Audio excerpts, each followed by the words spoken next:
Hello po, good morning mga farmland. Merry Christmas po sa ating lahat. So Paskong Pasko po, ako po ay nandito sa San Pablo City, Laguna kasi meron po akong importanteng nilaka dito. At eto nga po, meron na naman pong ibinigay sa akin na property dito. Ito po ay nasa more or less po 15,000 square meter. So yung kabila ng bahay na yan na po yung lake. Ito po yung pinaka property, so may pagitan po, ayan po. Papasok po papunta doon. Tapos ayan yung pader, yan po yung pinaka frontage po ng property. More or less po ito po ay nasa 50 meters frontage po at along Barangay Road. At ang layo po naman ito sa pinaka main road ay mga 500 meters po. Ayan po mga kabahayan na yan, nakahiwalay na po yan sa property. So natanggal, nabigay po yan ng may-ari ng lupa. Ito po yung pinaka malaking lote at meron pa nga po isa dito yung kalapit po ng lake. Yan po ang maganda pong location kasi overlooking po ang bundok at ang lake. So samahan po na ipinagbibili ito. Bibisitahin namin ito loob. Ito po ay may mga fruit trees po.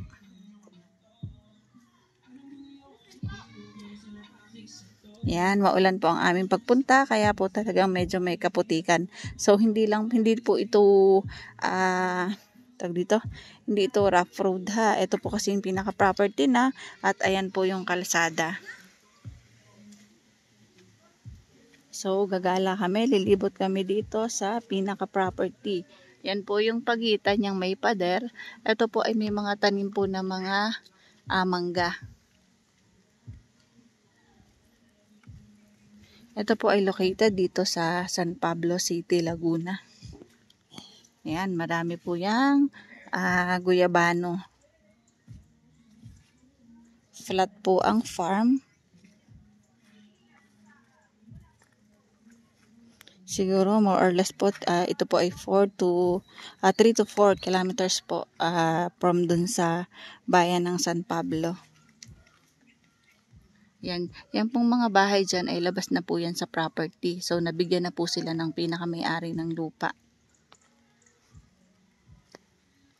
Yang pader na yan po yung boundary. So, meron ng pader tig kabila.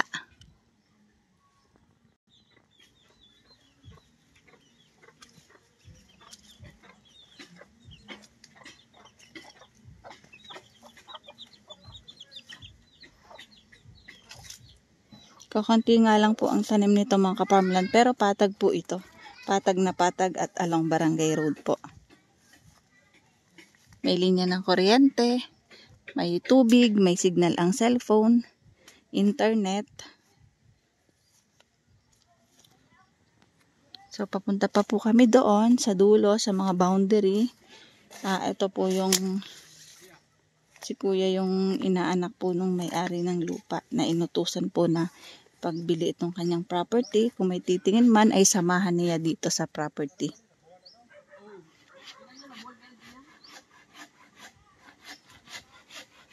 Base dito sa aking pagpunta dito, ang shape po nito ay rectangle.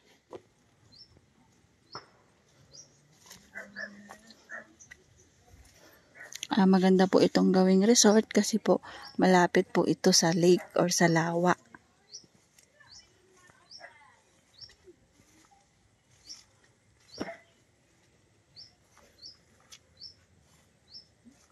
Meron na po itong katabing farm na gated. Natumba lang pala.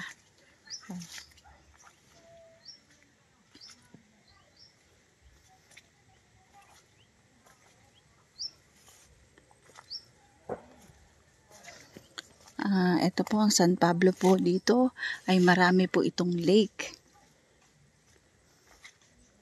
At ang kagandahan ng property na ito, katabi po siya ng lake.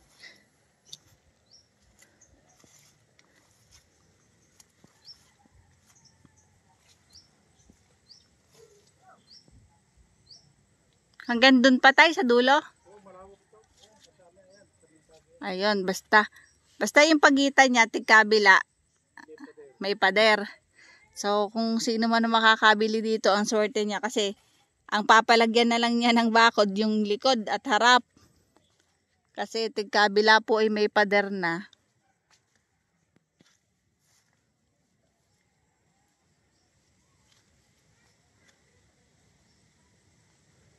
Ito po ay konting linis lang kasi po ang mga damo naman dito ay yung madadali lang pong matabas, madadali lang malinis. Ayan po, may puno ng nara. Yan po yung pader, yan po yung boundary.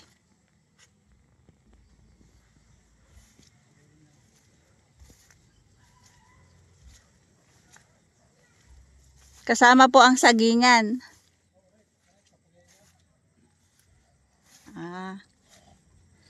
Tapos pagdating po dito sa kabilang side na ito, lumawak. So nag letter L. Ay di tayo parang letter L ano? Ayun. Ito pong property ay biglang buka dito. So dito po meron pong mga mangga, rambutan, tsaka saging. Ang kagandahan po dito sa kabila ng property, mga ano na, libot na ng concrete na pader. Ayan o. So hindi na po masyadong magagastusan yung makakabili dito kasi yung kaunting gilid na lang po ang papabakuran. Madaming saging at mangga.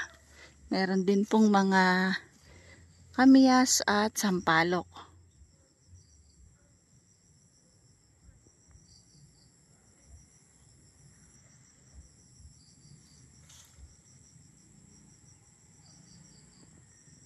Ito mga ka-farmland, ang kagandahan po dito, may ilog daw itong kasama.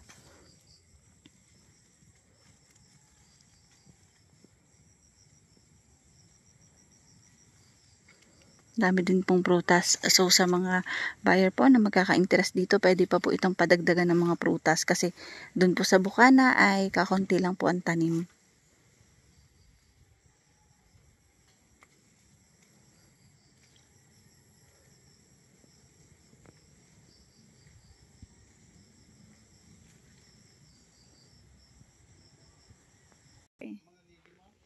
Ito po ay may lansones pero mga lilimang piraso lang daw po. So, kung sino man po yung makakabili, pwede po itong pataniman ng bago ng lansones. So, padagdagan na lang.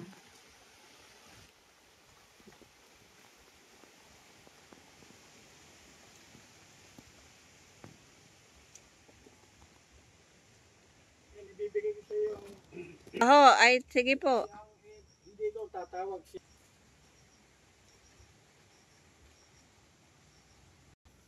So ito maganda po dito. Ang area po na aming pinupuntahan ay papunta po kami sa tabing ilog. So dito po ay lahat po ay puno ng saging na saba.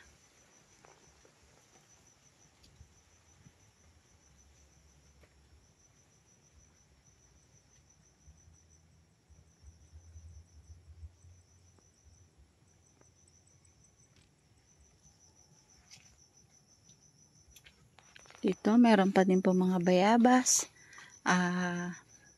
santol, guyabano.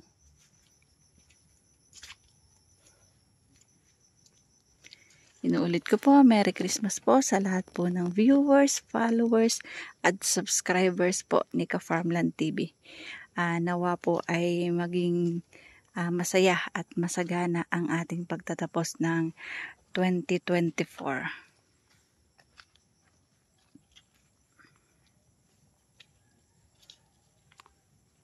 Meron din pong langka. O nga po. Ayan, may lansones po. Ilang peraso po ito? Bali, 4. Nakakita na ako doon. Bali, 5 nga lang.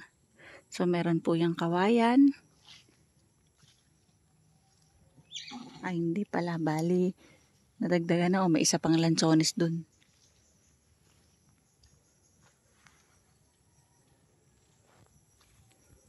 May mga langka po. At kalamansi.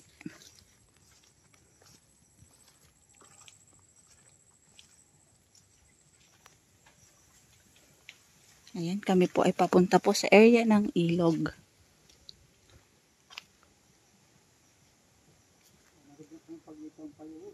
Ayan, pader pa rin hanggang doon. Ano tay?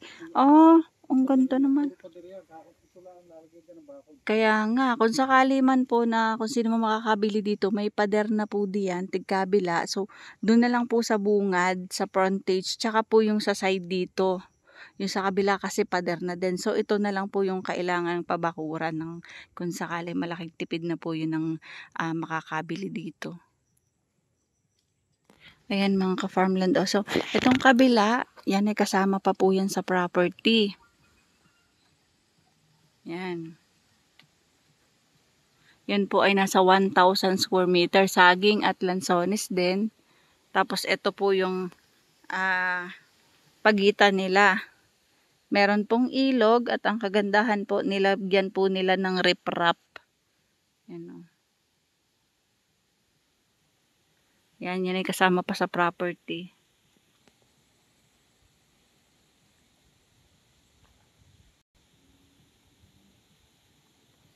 Pwede ka pong magtayo ng bridge dito para mapuntahan yung kabilang property. So, sa ngayon wala kaming dadaan kasi lulubog. Nasira po yung ginawang tulay.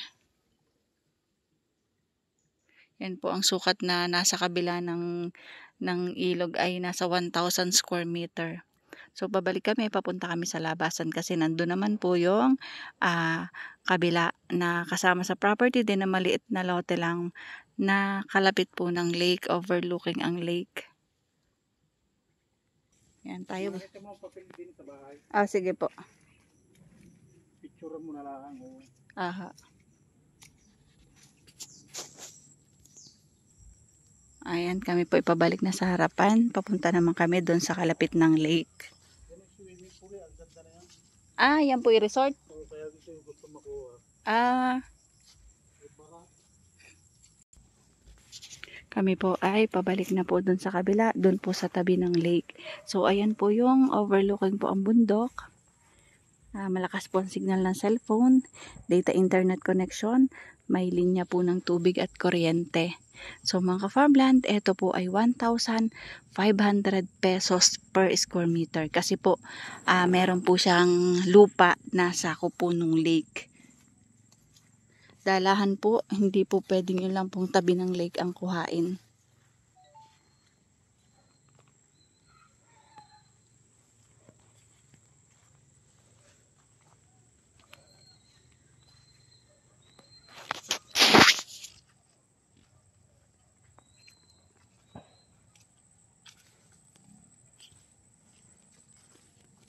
Merry Christmas and a Happy New Year sa lahat po ng viewers, followers, subscribers po ni Ka-Farmland TV. Maraming salamat po sa isang buong taon na panonood nyo sa mga vlog ni Ka-Farmland. Sa mga seller po na hindi ko pa napupuntahan, hintay lang po at mapupuntahan ko din po kayo. Isa-isa, schedule lang po.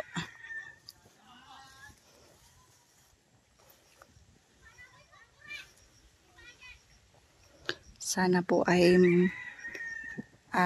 ngayong darating na 2025, more sales pa po sa ating lahat. At naway salubungin natin ang grasya or blessing pa sa darating na 2025.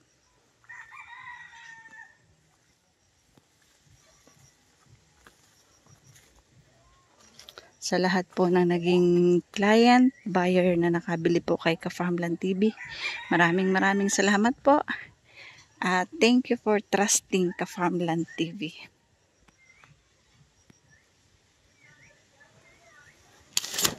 Yan na po, naulan na naman.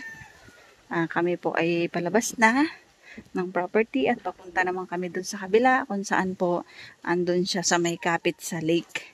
So overlooking ang lake at ang bundok.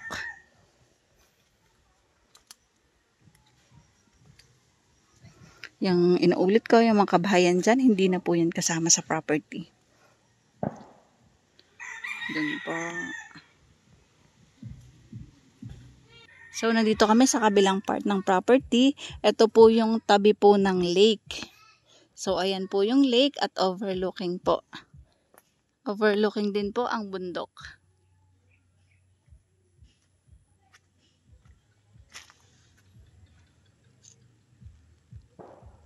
Ayan po, isa po yan sa lawa dito po sa San Pablo. Kasi ang San Pablo po ay marami po yung lake.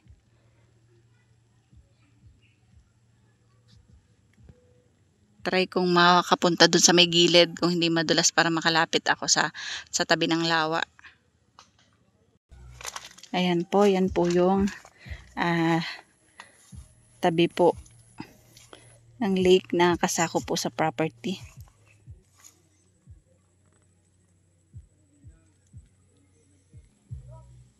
Ayan po mga ka-farmland, hindi lang po natin masyadong malapitan ng lake kasi sobrang dulas dito. Walang ekstrang dalang damit si ka-farmland TV. Baka mga dulas pauwi pa ako ng Kalayaan. So ayan po mga ka-farmland, ayan po yung pinaka lawa. Konting linis lang po ito at ayusin lang sa gustong makabili nito, yung mag-develop. Madali lang po yung i-develop kasi hayan lang po yung lawa. So, maganda po yung gawing resort. Or gusto nyo po magtayo ng floating restaurant, pwede po dyan mga ka-farmland.